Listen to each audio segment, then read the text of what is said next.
Born in New York City, but with French roots, Timothée Chalamet grew up speaking the language like a pro, and that explains the whole effortlessly cool vibe, right? From charming us, breaking our hearts, and even fighting sandworms, this guy's career has been nothing short of epic. So today we're diving into the roles that turned him into Lisan Al-Gaib and even Bob Dylan. Let's go!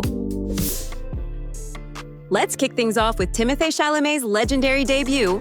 Okay, maybe not legendary, but definitely iconic for fans of blink and you'll miss it moments. In Law & Order, he played Eric Foley, a teenager whose story ends not so great. Let's just say his character didn't make it to the end credits. Little did we know, this was just the first step in a career that would be anything but ordinary. It's joy to see you too. Shoes off if you go in the kitchen. We're gonna go to my room, so could you please not tell Mom and Dad about us playing Hexbox? Sorry. Next up, Timothée joined the hit series Homeland, playing Finn Walden, a privileged, rebellious teenager who's basically the poster child for bad decisions. It's a spoiler.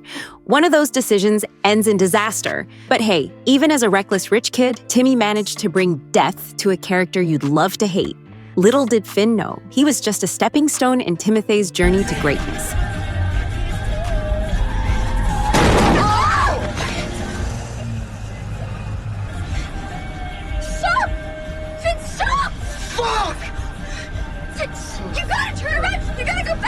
Here's a fun one. Interstellar. You know the movie, right? Epic space travel, mind-bending time loops, Matthew McConaughey crying. An instant classic. But here's the kicker. Did you remember that Timothée Chalamet was in it? Yup, he played young Tom, McConaughey's son. It's like a secret Timothée Easter egg hidden in plain sight. He didn't get to save the world, but hey, he definitely made us feel the weight of it. Yeah. You almost got it. Don't stop. Don't stop. Dad!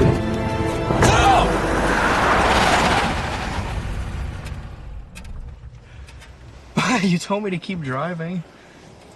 Oh wow, now the role that skyrocketed Timothée into superstardom, Elio in Call Me By Your Name. This film is packed with emotional depth, stunning scenery, and yes, some very spicy scenes that show Timothée like you've never seen him before. Watch at your own risk, but what would life be without some risks, right? Elio was sensitive, complicated, and heartbreakingly real, and Timothée played him to perfection. This performance didn't just put him on the map, it built him a permanent house there.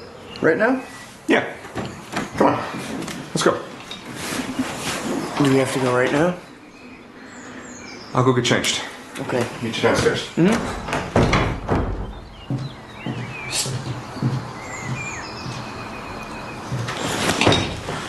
Next, we have Ladybird, where Timothée played Kyle, the ultimate too cool for you high school guy. You know the type, reads philosophy, plays in a band, and definitely doesn't text back. Kyle was equal parts charming and infuriating, and Timothée nailed that balance so well, we couldn't help but love to hate him. Iconic, moody, and just a little pretentious, classic Timmy. Yeah, Jen, it's all tight. Yeah. Maybe I'll see you at the Deuce or something, huh? Sure. See you at the Deuce. Hey, I'm not paying you to flirt. I wasn't flirting. Wish you had been. In Beautiful Boy, Timothée took on the deeply emotional role of Nic Sheff, a young man struggling with addiction. The film dives into Nic's battle with drugs and the toll it takes on his relationship with his father, played by Steve Carell. Timothée's raw and vulnerable performance captures the highs and devastating lows of addiction in a way that's both heartbreaking and unforgettable. It's one of his most powerful roles, showing just how far he can go emotionally. Are you using again? Am I using again? No. Are you high right now? What the No. Fuck you. Fuck you? Don't talk to me that way. Are you high right now? In Little Women, Timothée brought his signature charm to Laurie, the rich, hopeless romantic who's equal parts lovable and a total disaster. He's that guy who'll confess his love in one scene and then make you roll your eyes the next. Whether he's dancing like a lunatic or trying to win Joe's heart, Laurie is peak Timmy. Charming, dramatic, and just messy enough to keep things interesting. Honestly, he made heartbreak look so good, you almost forgave him for being that guy. Couldn't help it. And I tried to show and you wouldn't let me, which is fine, but I must make you here now and give me an answer because I cannot go on like this any longer. I gave up billiards, I gave up everything you didn't like. I'm happy I did. It's fine, and I waited and I never complained because I figured you'd love me, Joe. In The King, Timothée took on the role of Hal, a prince who reluctantly becomes King Henry V. He starts out as a party boy but transforms into a fierce and strategic leader, basically a medieval glow-up.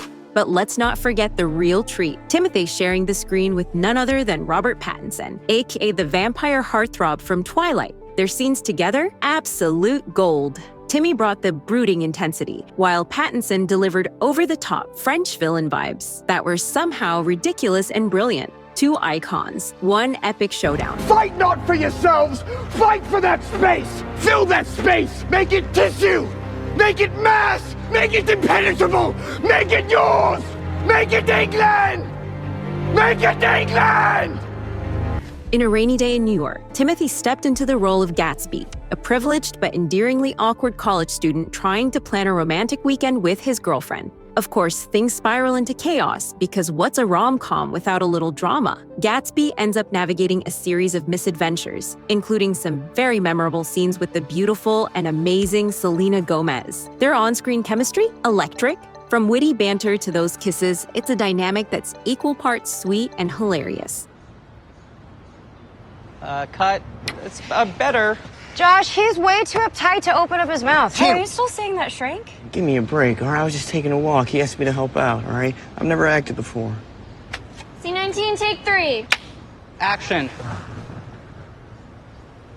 Now The French Dispatch, where Timothée went full on artsy as Zeffirelli, a rebellious student in a story that's as quirky as it is stylish. With his wild hair, intellectual vibes, and penchant for revolution, it's Timmy doing what he does best, stealing every scene. This one's Wes Anderson meets peak Chalamet energy, and man, we love it.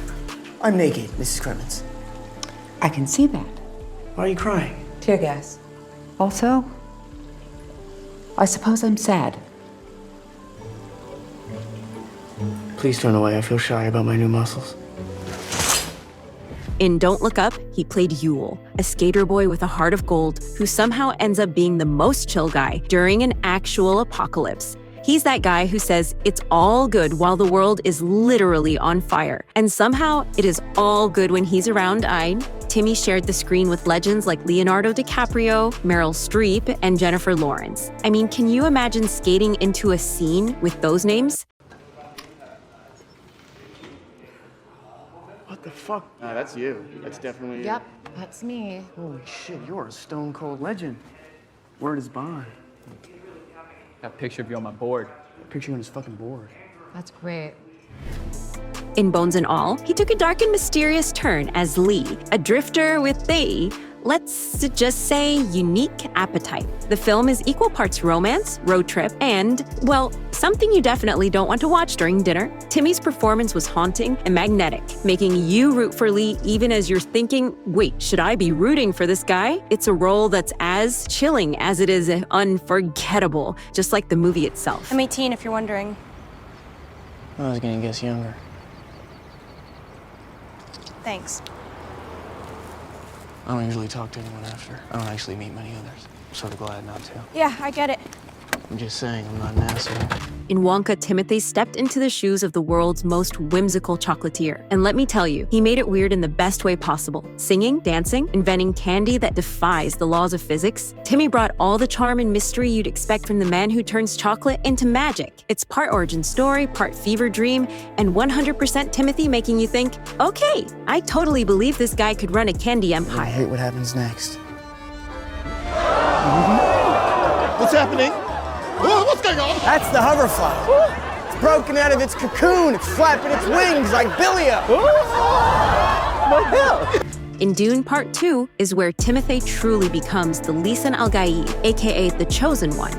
This time, Paul Atreides isn't just wandering around the desert trying to survive, he's owning it. We're talking full-on leader mode, commanding armies, and having deep philosophical moments. All right, we've made it to the last one, a complete unknown. And yeah, Timothée's going full Bob Dylan on us. This time, he's playing the iconic musician in a film that's as mysterious as the man himself. Timothée totally disappears into the role. He's got the vibe, the attitude, the whole I'm too cool for this world thing down. If you've ever wondered what it'd look like if Timmy was a musical legend, well, this is your answer. He takes Dylan's wild energy and makes it all his own.